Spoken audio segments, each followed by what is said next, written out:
சிறு வயசுல இருந்து எனக்குள்ள ஆசைகளை சொல்லிட்டாரு சார். நான் பேசலாம்னு அதுக்கு முன்னாடி சார் சொல்லிட்டாரு, இருந்தாலும் சொல்றேன். சொன்ன மாதிரி சிறு வயசுல இருந்து எனக்கு சினிமா துறை மேல மிகப்பெரிய ஆர்வம் இருந்தது. என்னுடைய ஃப்ரிட்ஜில் பார்த்தீங்கன்னா ஒரு பக்கம் ஷாருக் கான், ஒரு பக்கம் சல்மான் கான், 2 பேரோட படம் ஒட்டி வச்சிருப்பேன். அப்போ என் தாயார்கிட்ட சொல்வேன், நான் ஒரு நாள் இதை ஒரு நடிகர் ஆவேன் அப்படின்னு சொல்லும்போது தாயார் சிரிச்சுட்டு சந்தோஷம் சொல்லுவாங்க. ஆனா என்னுடைய சூழ்நிலை என்னுடைய ஃபேமிலி பிசினஸ், என்னுடைய தந்தையார் மேல நான் மிகப்பெரிய பக்தியும் மிகப்பெரிய ஒரு மரியாதையும் உள்ளவன்.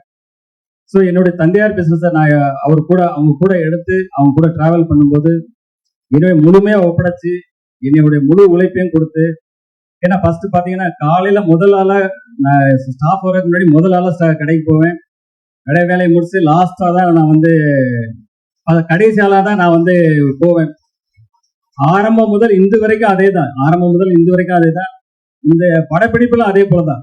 செட்டுக்கு முதல் ஆளா தான் போவேன், கடைசி ஆளா தான் போவேன். ஏன்னா அந்த அளவுக்கு நான் எதுல இறங்குறனோ அதுல முழு போக்கஸ்டா என்னுடைய முழு உழைப்பையும் அதுல இறக்கி செய்வேன். அதுதான் என்னுடைய கேரக்டர்.